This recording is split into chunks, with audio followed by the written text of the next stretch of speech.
You mentioned that you have a 3-year-old little girl who didn't want to interact with her caregiver during the day after you dropped her off because she just wanted her mom, and that's all she would tell the caregiver. So you're wondering how to help her overcome the separation anxiety. This is a good question, and lots of parents have this. Separation anxiety can actually start as early as like a year of age, and sometimes even as early as like 9 or 10 months of age. And it can continue on through the preschool age years and beyond, depending on how the child and parent react to it.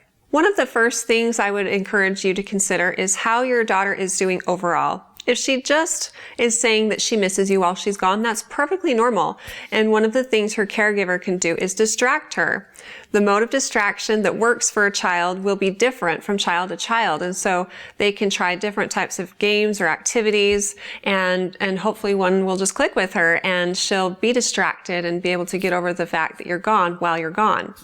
It's actually not a good thing to bring up the parents while the child is not with them, because it brings up back all of the emotions that they're having when they're dropped off and left and scared and feeling alone.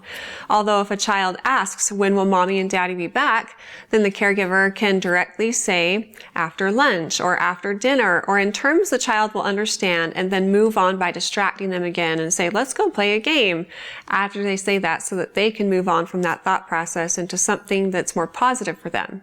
Some kids take longer to get over separation anxiety because it's just their temperament. They're homebodies. They like to be home. They like to be with their parents. And when they're not at home or with their parents, they're unhappy or just melancholy. And again, distraction can help with that, but this can be normal. It may be a phase, and as the child gets older, they usually kick out of it. You might try talking with your daughter about her feelings when she's with her caregiver and when she's away from you.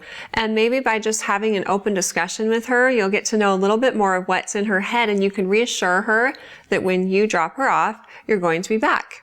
You mentioned that you've been using the same caregiver for a couple of years, ever since your daughter was a baby. And so she is familiar with the caregiver. That's good. And in some cases, this can be the problem.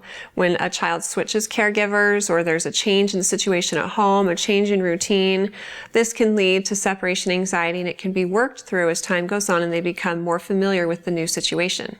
Another important thing for you to keep in mind is that as long as your daughter is safe and well cared for while you're gone, when you drop her off, as long as you're calm and consistent and firm in your goodbyes and reassure her that you'll be back. If she's crying a little bit when you leave, that's okay. She probably stops a couple minutes after you leave, as long as she's distracted, and she can move on from that.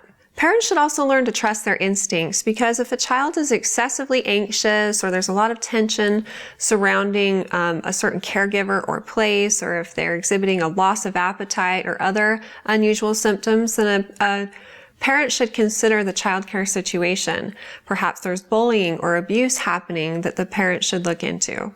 If you ruled out these types of situations and the suggestions I offered earlier aren't helping, then talk with your pediatrician, and after asking you more specific questions, they'll determine if further investigation or intervention is necessary. If you have more questions for me in the future, feel free to ask them on our Facebook page at facebook.com/Intermountain Moms, and recommend us to your friends and family too.